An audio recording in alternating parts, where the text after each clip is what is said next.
Hey guys, welcome back to the channel. Episode 2 of House of the Dragon aired only a few hours ago, but we're already looking towards the future. We have an episode 3 trailer to break down, so obviously we're going to have spoilers from the first 2 episodes and this trailer. But as always, I will include minimal spoilers from Beyond and also the source material Fire and Blood. And if you're enjoying my coverage of House of the Dragon, make sure you subscribe to get more videos. So yeah, episode 3 seems to be the aftermath of Viserys' announcement, and we're finally getting the War of the Stepstones. Daemon Targaryen and Corlys Velaryon are bringing hell down on the crab feeder. This episode's title is second of his name, which refers to one of the titles of the Lord of the Seven Kingdoms, when there has been a previous king with the same name. For example, many kings have the name Aegon, and they're identified by the number after the name. For instance, Aegon, the second of his name. And the Aegon they're referring to in the title is not actually king at the moment. He is not the second of his name. You only get that when you are crowned.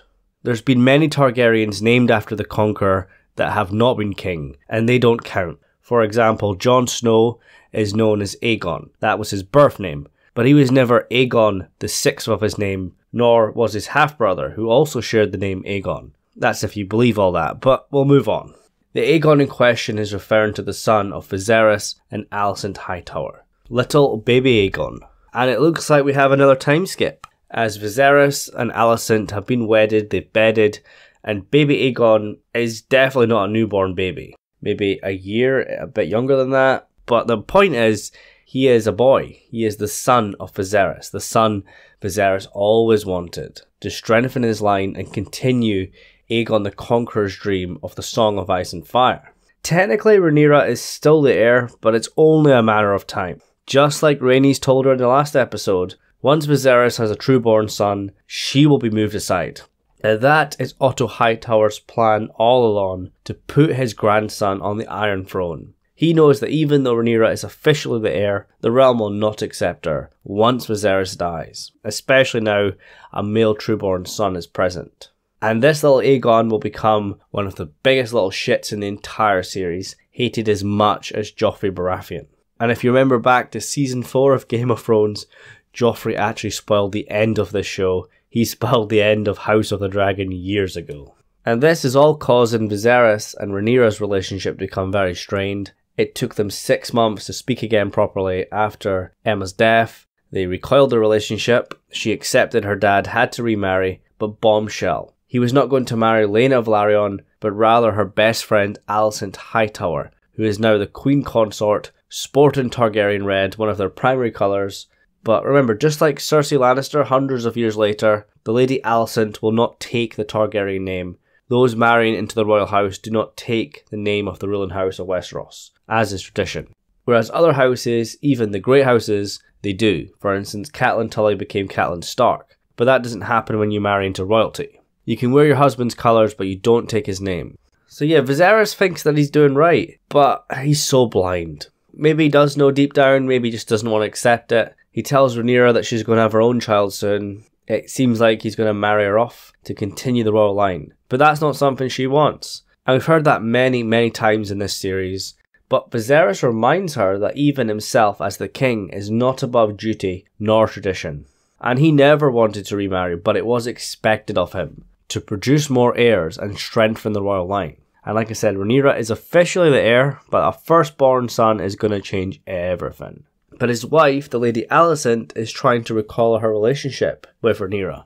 Yeah, I only married your dad, fucked him and gave him a son, but we can still be friends, right? But I don't think it's as simple as that, because I've actually seen a very interesting theory that on the night that Otto Hightower left for Dragonstone, he sent his daughter to see the king, and she actually slept with the king that night. And that is why she is wearing the same dress at the small council meeting when the king makes the announcement that he's marrying her. The king took Alicent's virginity, and he had no choice but to marry her. But obviously, he has feelings for her, so it's not all that bad. And that does make sense. I like that theory. It's not as black and white, and it doesn't feel as out of the blue as it kind of is portrayed the first time you watch it.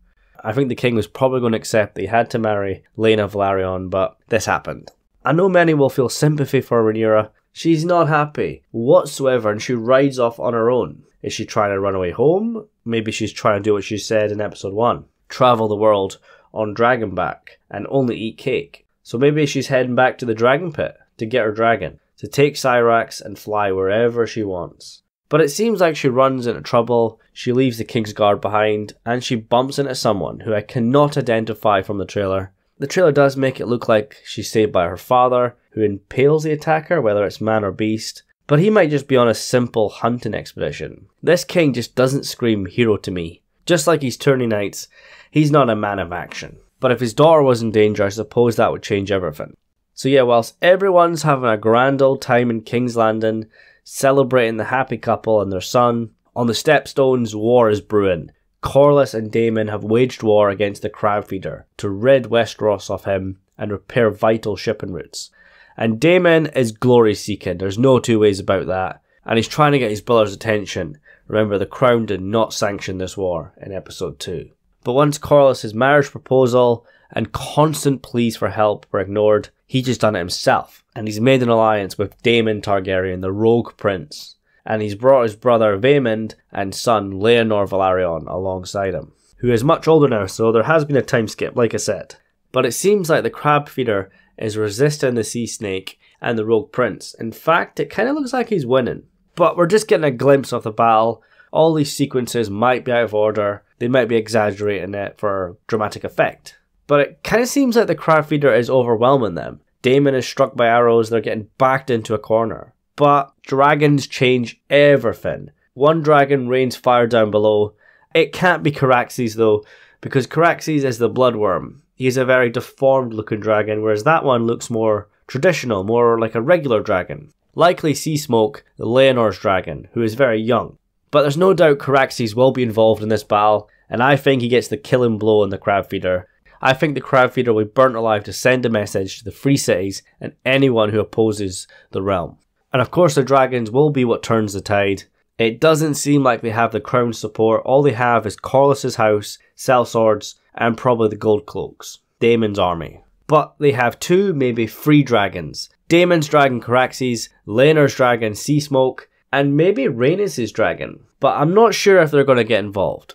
But remember, the Crabfeeder has been at this for a while. He's expecting dragons. He's dug deep down in Bloodstone, and he's sabotaging the Valyrian ships. But the dragons will be the turning point, and he will meet a fiery death. We're gonna have barbecue crab this week. And I'm very hyped up for this episode this week. This will be our first proper battle. The tourney was just a game. This is war. And there is an expectation. We know that House of the Dragon can do all the family and political side of Game of Thrones, but can it do the battles right? It's not going to be as grand as The Long Night, nor the Battle of the Bastards, but it is a major event featuring 2 high-profile characters and multiple dragons. And of course, I'll take as much dragon as I can get, but I also want to see the navy strength of House Velaryon. But guys, make sure you post your thoughts in episode 3. Tell me what you're most excited for in an episode that features a mix of politics and families in King's Landing and battles in the Stepstones. For me, I just want to see some dragons rain fire down. I want to see Caraxes and Seasmoke end the Crabfeeder. Barbecue crab tonight. So yeah guys, thank you so much for watching, and I'll see you soon.